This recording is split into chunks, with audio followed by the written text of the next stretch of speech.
5절까지 말씀.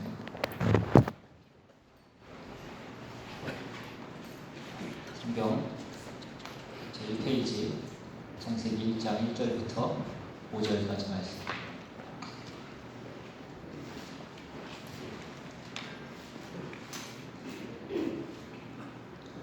찾으셨으면 한 절씩 교독해서 읽겠습니다. 제가 먼저 읽습니다. 태초에 하나님이 천지를 창조하시니라. 땅이 온돌하고 공허하며 흑암이 깊은 위에 있고 하나님의 영은 수면 위에 운행하시더라. 하나님이 이르시되 빛이 있으라 하시니 빛이 있었고 빛이 하나님이 보시기에 좋았더라. 하나님이 빛과 어둠을 나누사. 같이 읽습니다.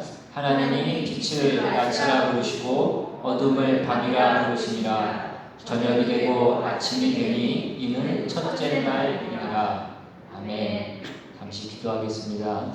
하나님, 시간 우리가 주님의 말씀을 듣습니다. 우리가 말씀을 귀로만 듣지 않게 주님 도와주시옵시고, 말씀 가운데 우리가 알기를 원하시고 우리가 분별하기를 원하시는 하나님의 그 귀한 뜻이 무엇인지를 다시 한번 우리 안에 깊이 새기고 깨닫는 복된 시간 될 수 있도록 주님 인도하여 주시옵소서. 이것이 우리의 삶에 등불이고 빛이 될 수 있도록 주님 역사하여 주시옵소서. 감사드리고 예수님의 이름으로 기도드리옵나이다. 아멘.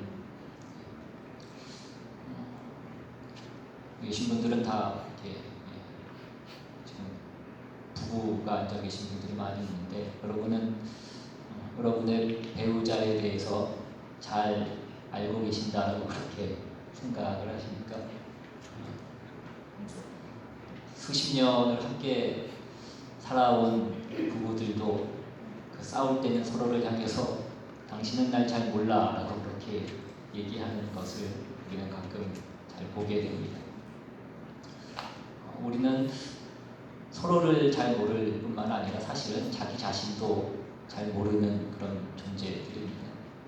우리는 내 판단이 늘 정확하다라는 어떤 자기 확신과 어떤 자기 신화 속에 그렇게 살아가지만, 우리가 평생 동안 살면서 경험하는 것은 그것이 얼마나 허망한가 하는 것을 또한 우리가 깨닫게 되는 것입니다.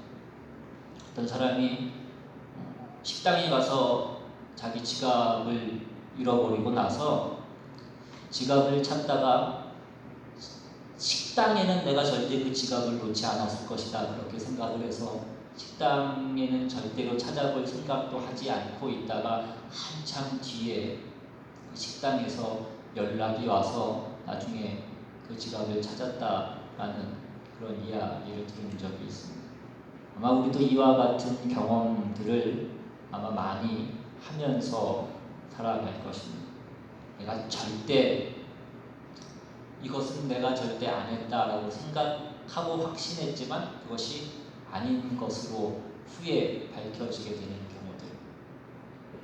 예전에 제가 저희 집사람하고 결혼한 지 얼마 안 됐을 때 어느 식당 얘기를 하다가 당신이랑 예전에 갔던 그 삼성동에 있는 파스타집 얘기를 했는데 우리 아이가 나는 거기를 안 갔다. 왜 안 갔냐고. 거기서 두고 먹지 않았냐고 내가 끝까지 우기면서 얘기했는데 나중에 알고 보니까 우리 집사람이랑 간 게 아니죠. 만나기 전에 분이랑 뭐 일이 있어서 갔겠죠. 여러분들도 그런 경험, 내 확신이라는 것이 정말 믿을 수 없는 것이구나라는 것들을 경험하게 될 때가 많이 있을 것입니다. 저처럼 우리의 확신이라고 하는 것은 믿을 것이 못 되는 것이고 늘 틀릴 수 있는 것입니다. 사람들이 어떤 그 신과 어떤 우주의 기원에 대해서 얘기하는 것도 우리는 믿을 수 없는 것입니다. 우리가 과학이라고 하는 것을 통해서 이 세상의 어떤 시초에 대해서 얘기하며 그것이 논리적이고 객관적이라고 얘기할 때가 많이 있지만, 과학이라는 것만큼 또 어떤 우리의 믿음을 기반으로 해서 시작하고 있는 것 것이 없는 것을 우리는 또한 알 수 있습니다. 우리는 누가 어떻게 만들었는가라는 그 질문에 대해서 대답할 수도 없을 뿐더러 누가 이것을 어떤 의미와 목적을 가지고 만들었냐에 대해서도 대답할 수 없는, 그것을 대답하기에도 굉장히 무능한 그런 존재들이라는 것입니다. 우리가 심지어 인간이 만들어낸 그 물건에 대해서도 우리는 그것의 목적과 그것의 기능을 다 알지 못하고 살아갑니다. 여러분들이 지금도 가지고 계신 어떤 휴대폰이나 또 컴퓨터 같은 것들만 해도 그 안에 굉장히 많은 기능들이 있음에도 불구하고 우리는 그것을 다 사용하지 못하고 그것이 무슨 목적으로 만들어져 있는지 우리는 다 알지 못하고 그렇게 가지고 다닙니다. 뭐 그냥 전화하고 카카오톡 정도나 하고 사진이나 찍는 정도로밖에 우리는 우리 휴대폰을 잘 사용하지 않습니다. 그 안에 얼마나 많은 기능들이 담겨져 있는 줄 모릅니다. 근데 우리는 우리가 만든 물건에 대해서도 그 물건의 목적과 의미를 다 이해하지 못하고 살아가고 있다는 것입니다. 우리가 그래서 이 창세기를 읽을 때 우리가 주의해야 될 것은, 우리가 주의를 기울여야 될 것은 이 하나님이 이 창세기의 최초의 독자들에게 무엇을 알려주기 위해서 이 말씀을 주셨을까 하는 것이 우리의 어떤 이 말씀을 보는 초점이 되어야 됩니다. 지난 시간에 이미 말씀드렸던 것처럼 이 창세기에서 말씀하고 있는 이 하나님이 주신 이 말씀은 어떤 이 세상 이 우주의 그 창조의 기원에 대한 과학적인 설명을 주시기 위해서 이 말씀을 주신 것이 아니라 이 창조의 목적과 의미가 무엇인지를 알려주기 위해서 이 말씀을 주셨다라는 것에 우리가 초점을 두고 이 창세기를 봐야 된다는 것입니다. 그래서 이 창세기 말씀을 어떤 문자적으로 분해하면서 그래서 이것이 과학적으로, 객관적으로, 이성적으로 이것은 맞지 않다, 이것은 엉터리다, 이 세상은 우연히 어떤 빅뱅 이론처럼 그렇게 우연하게 만들어진 것일 뿐이다 라고 얘기하는 것은 굉장히 어리석은 것이고 또한 굉장히 오만한 그런 교만한 주장에 불과한 것입니다. 그러나 또한 그렇다고 해서 반대로 그 오만한 주장에 대해서 내가 또한 그것을 객관적으로 과학적으로 그것을 내가 증명해내겠다, 밝혀내겠다라고 하는 것 또한 이 말씀이 우리에게 주시려고 하는 그 본질에서 벗어나 있는 것은 마찬가지라는 것입니다. 이 말씀이 본래 우리에게 주시려고 하는 그 목적에서 멀어져 있는 것은 마찬가지라는 것입니다. 하나님의 창조가 이 말씀에서 하고 있는 것처럼 실제가 아니라던가 과학적이지 않다라는 것을 말씀드리려고 하는 것이 아니라 우리는 이미 하나님이 이 세상을 지으셨다라는 것을 믿고 그 전제하에 그것의 의미와 목적이 무엇인지를 우리가 보고 있는 것이기 때문에 그러한 질문은 이 세상이 어떻게 기원됐는가라는 그 질문은 이미 의미가 없는 것입니다. 이 창세기의 최초의 독자가 누구라고 말씀드렸습니까? 애굽에서 출애굽한, 그래서 광야에 있는 그 이스라엘 백성들이라고 얘기했습니다. 그들은 그 출애굽을 통해서 그 하나님의 어떤 기적과 이적을 통해서 그 홍해를 건너고 그것이 자신들의 삶에서 가장 위대하고 결정적인 사건으로 그렇게 간직하고 있었습니다. 그런데 그것으로 끝난 것이 아니라 그 다음 그들을 기다리고 있던 것은 광야에서 그 광야의 길을 걸어야 되는 그 현실을, 그 길을 그들이 겪어야 됐더라는 것입니다. 그들은 그 삶의 여정 가운데 그 광야라는 곳에서 때로는 하나님의 말씀과 하나님의 존재가 무기력해 보이는 그러한 현실을 그들이 또한 겪어야만 됐던 것입니다.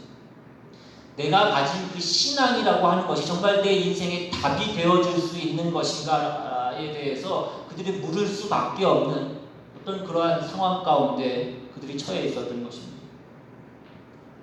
그들이 이제 그 혹독한 그 애굽의 노예에서 벗어나서 광야로 들어갔습니다. 그런데 하나님이 통치하시는 그 광야 생활이라고 하는 것이 그 혹독했던 애굽이 오히려 그리워질 정도로 그 생활이 만만치 않더라는 것입니다. 현재의 고난과 고통이 애굽으로 돌아가고 싶을 정도의 어떤 욕망을 일으킬 정도의 어떤 그런 처지였고 그런 상황이었다는 것입니다. 오늘 우리도 마찬가지일지 모릅니다. 오늘 우리는 하나님을 알고 하나님의 구원을 받아서 하나님의 자녀가 되었고 하나님의 통치 안으로 들어왔습니다. 그러나 오늘 우리가 살아가는 우리의 삶의 여건이라고 하는 것은 우리가 하나님의 자녀가 되었다고 해서 어떠한 고난과 어떤 어려움이 없는 것이 아니라 오히려 그 전보다 더 힘든 것 같은 어떤 그 벅찬 고통과 고난의 시간을 통과하게 되더라는 것입니다. 우리가 그렇게 됐을 때에 예전에 내가 죄의 지배 아래 있었던 때가 오히려 더 나았다라고 생각할 수도 있는, 그것이 더 매력적이었다라고 그렇게 생각할 수도 있는 그런 환상을 우리가 가지게 될 때가 있다는 것입니다. 우리가 다시 애굽으로 돌아가서 그 노예 생활, 그 죄의 지배 아래에 있게 되면 그것이 얼마나 헛된 생각이고 허황된 것이었는지를 우리가 깨닫게 될 것이지만 우리는 그것을 알면서도 우리는 여전히 갈등하고 우리는 그것을 갈망하면서 살아간다는 것입니다.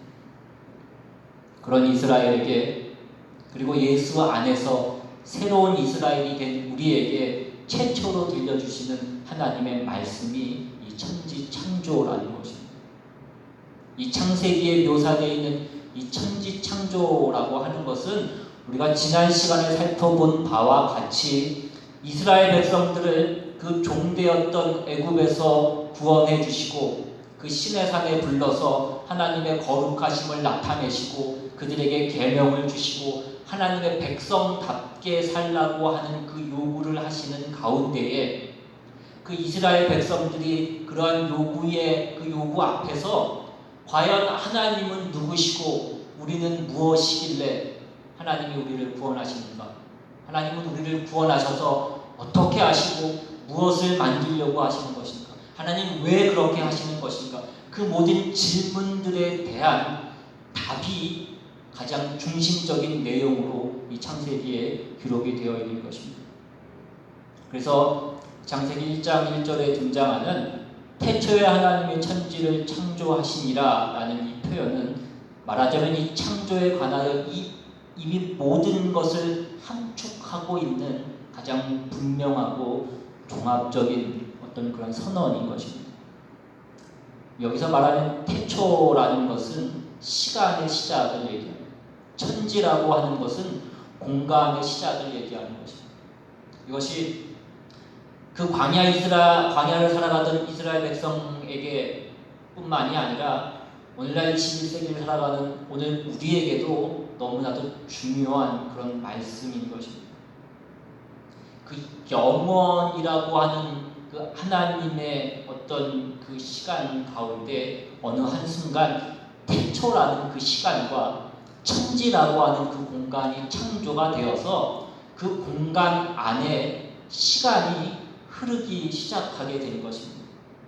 그래서 저녁이 되고 아침이 임했다라고 그렇게 성경이 기록합니다. 오늘 5절에 하나님이 빛을 낮이라 부르시고 어둠을 밤이라 부르시니라. 저녁이 되고 아침이 되니 이는 첫째 날이니라. 시간이 흐르기 시작하는 것을 말씀하고 있습니다. 우리에게 있어서 이 저녁과 아침이라고 하는 것은 어떤 그 태양을 도는 어떤 지구의 자전에 의해서 생기는 어떤 물리적인 현상으로 우리는 이 저녁과 아침이라는 것을 이해합니다. 그런데 오늘 이 5절에서 말씀하고 있는 저녁과 아침이라고 하는 것은 아직 태양이 만들어지기 전에 말씀하고 있는 것입니다. 태양이 만들어지는 것은 넷째 날에 하나님께서 창조하신 것입니다. 그러니까 이 저녁과 아침이라고 하는 것은 우리가 생각하는 어떤 물리적인 현상을 얘기하는 것이 아니라 하나님이 시간을 창조하셨다라는 것에 대한 어떤 증언인 것입니다. 하나님이 시간을 창조하시고 일정한 시간 안에 들어오셔서 우리를 만나시는 거죠. 무한하신 하나님께서 그 공간이라는 것을 창조하셔서 그것 안에 자신을 스스로 제한시키셔서 우리를 만나시더라는 것입니다. 하나님은 그 천지를 창조하신 것이 다만 어떤 자신의 능력을 발휘하는 것을 얘기하는 것이 아니라 그 이스라엘의 입장에서 볼 때, 오늘날 하나님을 믿는 모든 하나님의 그 자녀들의 입장에서 볼 때 하나님은 그 창조를 모든 인류, 우리를 위해서 했다라는 것에 이 창조 기사에 초점이 있는 것입니다. 이스라엘이 430년 동안 그 애굽에서 노예 생활을 한 뒤에 그 애굽에서 빠져나와서 홍해를 건너 그 약속의 땅에 가기 위해서 나왔는데, 그들이 애굽을 빠져나온 뒤에 그들을 기다리고 있었던 것은 척박하기 그지없는 광야였습니다. 음식이 없고 물이 없고 내 삶의 필요가 공급되지 않는 그러한 땅이었다라는 것입니다.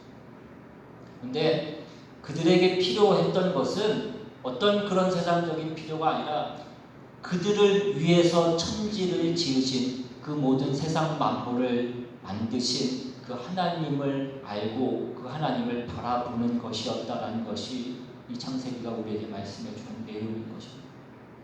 하나님이 세상을 어떻게 만들었는가, 하나님이 언제 그 공룡을 만드셨고 하나님이 언제 그 석탄을 만드셨는가, 그것을 설명하려고 이 창세기를 기록한 것이 아니라 하나님이 천지를 창조한 것은 그 속에 인간이 하나님의 창조의 최고의 절정이고 목적이며, 그러기 위해서 이 천하 만물을 이 인간이 잘 살도록 하기 위해서 유익하게 그 환경을 조성하신 것이 이 창조에 있어서 가장 중요한 특징이라는 것을 이 창세기가 말씀하고 있는 것입니다.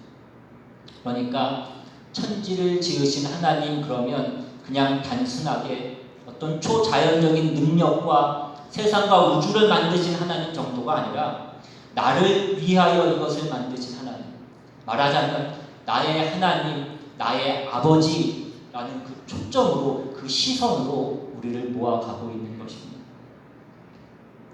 오늘 그 뒤에 2절 말씀해 보시면 땅이 혼돈하고 공허하며 흑암이 깊음 위에 있고 하나님의 영은 수면 위에 운행하시니라. 하나님이 이르시되 빛이 있으라 하시니 빛이 있었고 라고 이렇게 기록되어 있습니다. 우리가 하나님 없이 사는 인생이라고 하는 것은, 우리가 하나님을 모르고 사는 인생이라고 하는 것은 공허고 혼돈이고 그 어둠이 깊은 가운데 있는 그 인생을 사는 것입니다. 하나님만이 그 혼돈과 공허와 그 흑암의 깊은 가운데 있는 그 인간을 위한 복과 기쁨과 유익을 만들어 주실 수 있는 유일한 분이신 것입니다. 우리가 하나님이 없이는 그 공허와 혼돈과 그 어둠의 깊은 가운데에서 우리는 벗어날 수 없습니다. 마태복음 4장에 가시면 이러한 일들이 이렇게 이어지고 있는 것을 우리는 볼 수 있습니다. 마태복음 4장 12절 이하 말씀 한번 보겠습니다. 신약성경 맨 처음입니다. 12절 이하 제가 읽겠습니다. 예수께서 요한이 잡혔음을 들으시고 갈릴리로 물러가셨다가 나사렛을 떠나 스불론과 납달리 지경 해변에 있는 가버나움에 가서 사시니, 이는 선지자 이사야를 통하여 하신 말씀을 이루려 하심이라. 일렀으되 스불론 땅과 납달리 땅과 요단강 저편 해변길과 이방의 갈릴리여, 흑암에 앉은 백성이 큰 빛을 보았고 사망의 땅과 그늘에 앉은 자들에게 빛이 비치었도다 하였느니라. 이 말씀해 보시면 예수 그리스도의 등장과 그의 오심, 그가 이제 우리의 구원자 되심을 흑암에 앉은 백성에게 빛이 비쳤다라고 그렇게 설명하고 있습니다. 사망과 그늘에 앉아있는 자들에게 빛이 비쳤다라고 그렇게 말씀하고 있습니다. 여러분, 이것은 그 혼돈과 공허와 흑암의 깊은 가운데 있는 그 땅에 빛이 있으라 하시니라고 하는 그 창조 사역을 그대로 사용하고 있는 그런 내용입니다. 26절에 흑암에 앉은 백성이 큰 빛을 보았고 사망의 땅과 그늘에 앉은 자들은 이 창세기 1장 2절의 모습을 그대로 우리에게 상기시켜주고 있는 그런 내용인 것입니다. 여러분, 이것이 죄 가운데 있는 우리의 모습입니다. 그렇게 사망과 흑암과 절망과 고통 속에 있는 우리에게 빛이 비치는 것입니다. 마치 뭐와 같이? 창조 때와 같이. 제가 이 말씀을 억지로 붙여서 여러분들에게 설명을 드려요. 자기적이다라고 그렇게 혹시 생각하실 수도 있는데 조금 더 확실한 그런 말씀을 보여드리죠. 고린도후서 4장 6절 말씀 한번 보시죠. 고린도후서 4장 6절 한 절이니까 제가 읽어드리겠습니다. 어두운 데에 빛이 비치라 말씀하셨던 그 하나님께서 예수 그리스도의 얼굴에 있는 하나님의 영광을 아는 빛을 우리 마음에 비추셨느니라. 어두운 데에 빛이 비치라 말씀하셨던 이것이 무엇입니까? 창세기 1장 3절의 그 내용입니다. 어두운 데에 빛이 비치라 말씀하셨던 그 하나님께서 예수 그리스도의 얼굴에 있는 하나님의 영광을 아는 빛을 우리 마음에 비추셨느니라 이렇게 말씀합니다. 그래서 우리는 우리의 구원을 재창조라고 그렇게 또 얘기하는 것입니다. 우리는 내가 예수를 믿었다라고 그렇게 얘기를 하지만 실상은 하나님이 우리 안에 예수 그리스도를 아는 그 마음을 창조하셨다, 만드셨다라고 그렇게 말씀하고 있는 것입니다. 그리스도의 얼굴에 있는 하나님의 영광을 아는 빛을 우리 마음에 비추시는 것입니다. 우리는 구원에 있어서 예수 그리스도를 보내신 것과 예수 그리스도로 말미암는 구원이 하나님의 은혜요, 하나님의 사랑이요, 한없이 은혜로우신 하나님의 개입이시라는 것을 잘 알고 있습니다. 그러나 창조가 그와 같다라는 사실은 우리가 잘 생각하지 못하면서 살아갑니다.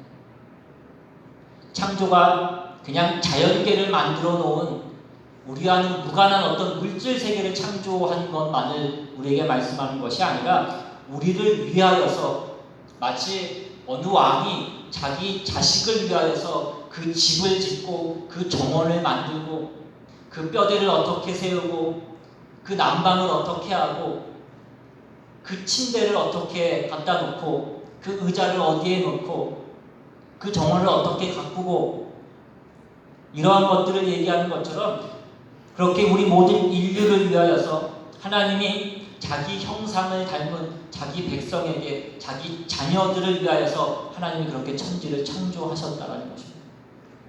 그래서 이것은 마치 하나님께서 그 아들을 이 땅에 보내셨다라는 것과 같은 하나님의 애정과 하나님의 열심이 들어있는 것을 말씀하고 있는 것이 바로 이 창조 기사인 것입니다. 우리는 이것을 통하여서 우리의 믿음의 어떤 확신과 어떤 근거를 삼을 수 있어야 됩니다. 어떤 확신을 우리가 가져야 됩니다. 마태복음 7장에 나오는 이러한 것들입니다. 마태복음 7장 7절 이야기 한번 찾아보겠습니다. 신약성경 제가 가지고 10페이지입니다.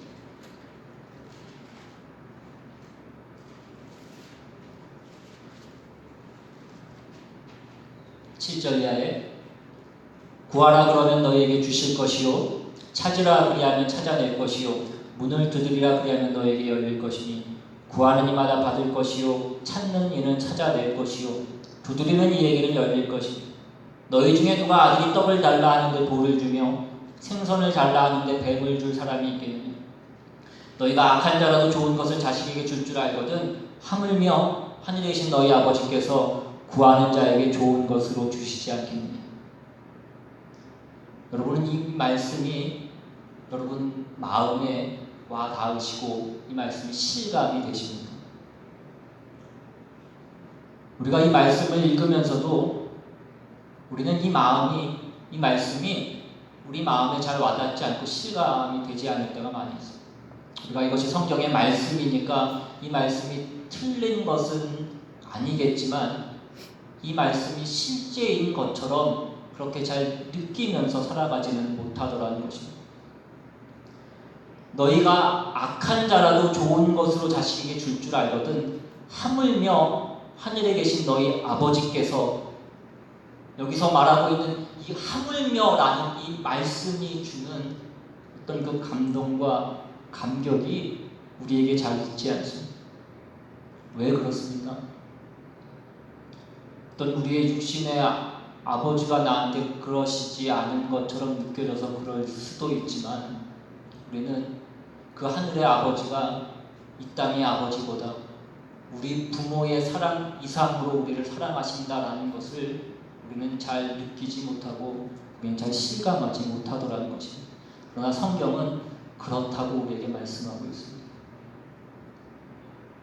우리가 부모와 자식 간의 관계를 보면 여러분들이 다 자녀를 낳아서 길러보시니까 잘 아시겠지만 자식이 부모를 더 위하는 것은 없습니다. 부모가 더 자식을 위하는 것입니다. 예전에 이런 제목의 어떤 책이 있었습니다. 사람에게 비는 하나님. 하나님이 사람에게 비신다는 것입니다. 우리의 정복을 정말 찔러주는 어떤 그런 책의 제목입니다. 여러분, 부모와 자식 중에 누가 누구에게 빕니까? 물론 자식은 부모에게 빌지 않습니다. 부모를 협박하고 부모에게 공가를 치는 것입니다. 밥 안 먹는다고 얘기하고 집 나갈 거라고 얘기하고 공부 안 한다고 얘기하고 밥 안 먹으면 자기 배 고픈 것이고 공부 안 하면 자기 손해인데도 불구하고 그걸 가지고 부모를 협박하더라는 것입니다. 애들도 눈치가 있어서 부모가 자기를 사랑한다라는 것을 알고 있는 것입니다. 내가 고통을 받으면 내가 받는 고통보다 부모가 받는 고통이 더 크다라는 것을 알기 때문에 자식들이 이러한 협박을 하는 것입니다. 그래서 이러한 공가를 치면 부모들이 어쩔 줄 몰라. 전에도 말씀드렸지만 자식이 밥 안 먹는다 그러면 부모는 어쩔 줄 모르지만 마누라는 어쩔 줄 몰라 하지 않습니까? 며칠 전에도 제가 밥 먹기 전에 저희 집사람이 제 속을 긁는 얘기를 한마디 해서 마음이 상해서 밥을 안 먹고 방으로 들어갔어요. 조금 있다가 나와보니까 다 치웠더라고요.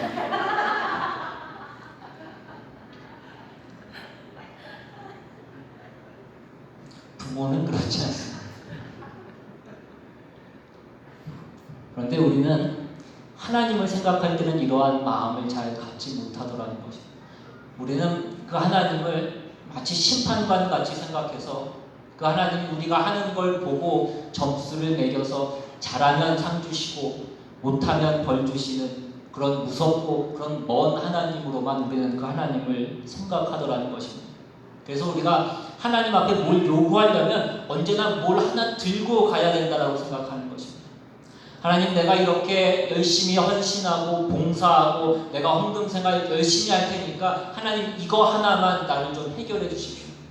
하나님 이거 하나만 나 해결해 주시면 내가 이렇게 하나님께 잘하겠습니다.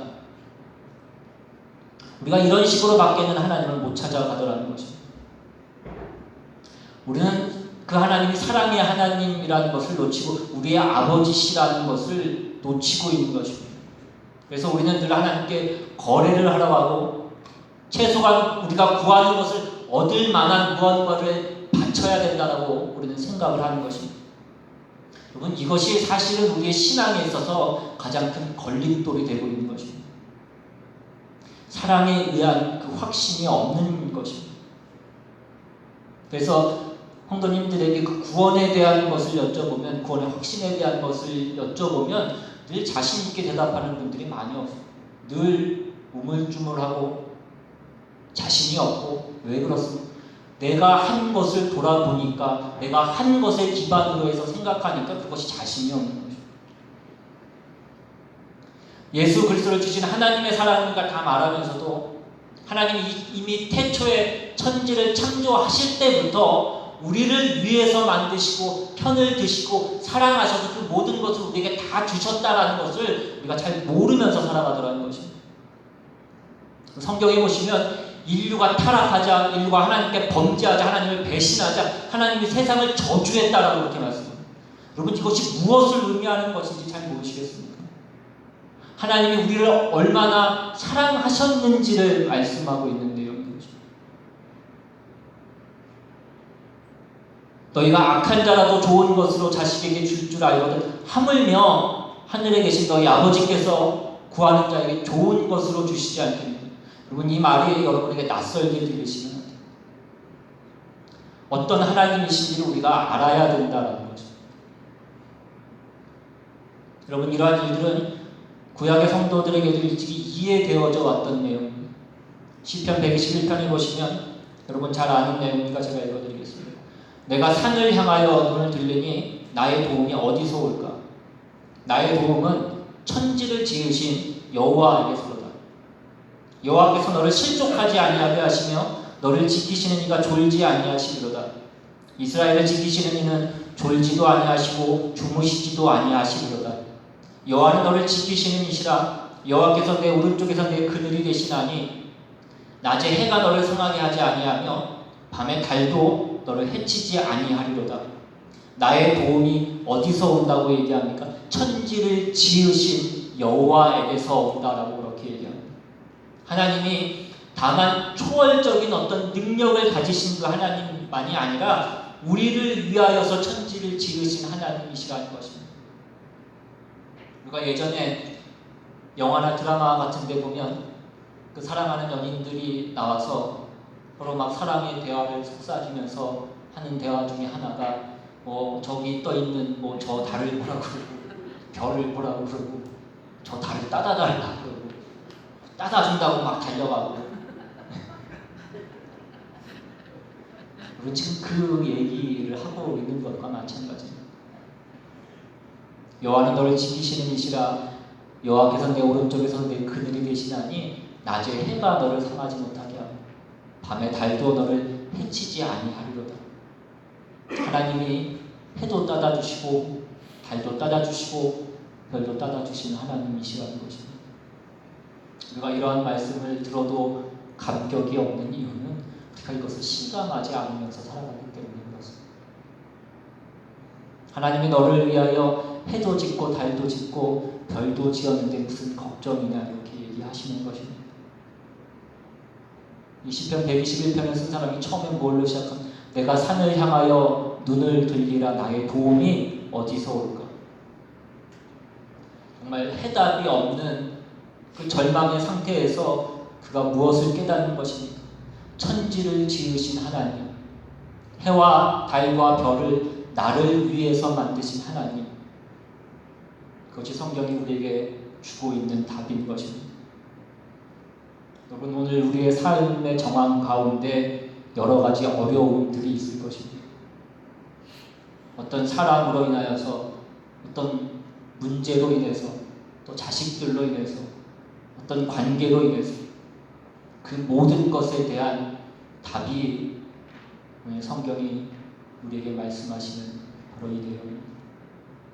낮에 해도 밤에 달도 바람이 불어도 비가 와도 그 예수 그리스도 안에 있는 하나님의 사랑에서 우리를 끊을 수 있는 것은 아무것도 없다고 말씀합니다. 그래서 우리는 이 천지를 지으신 하나님, 그 아들을 보내신 하나님을 근거로 해서 우리의 신앙을 세우고 우리의 신앙의 고백을 하는 것입니다. 나의 신앙의 어떤 열심과 어떤 나의 자격과 나의 능력과 나의 수준을 놓고 그 신앙을 논하는 것이 아니라 그 하나님을 놓고 그 하나님의 사랑을 놓고 우리는 우리의 신앙을 논하는 것입니다. 대표적으로 나와 있는 것이 이사야서 63장입니다. 이사야 63장 15절 이하에 주여 하늘에서 굽어 살피시며 주의 거룩하고 영화로운 처소에서 보옵소서. 주의 열성과 주의 능하신 행동이 이제 어디 있나이까? 주께서 베푸시던 강곡한 자비와 사랑이 내게 그쳤나이다. 주는 우리의 아버지시라. 아브라함은 우리를 모르고 이스라엘은 우리를 인정하지 아니할지라도 여호와여 주는 우리의 아버지시라. 옛날부터 주의 이름을 우리의 구속자라 하셨거늘 여호와여 어찌하여 우리로 주의 길에서 떠나게 하시며 우리의 마음을 완고하게 하사 주를 경외하지 않게 하시나이까? 원하건대 주의 종들 곧 주의 기업인 지파들을 위하여 돌아오시옵소서.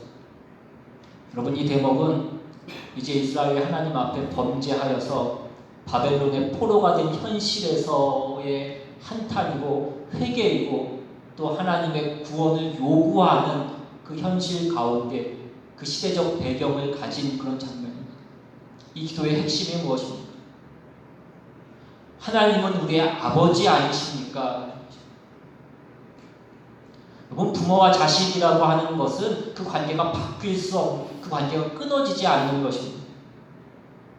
그들은 아브라함의 후손이었고 야곱의 후손이었습니다. 그 사람들은 자신을 배신하고 변덕을 부리고 마음을 바꿀 수 있을지 모르지만 하나님은 그러실 수 없다는 것입니다.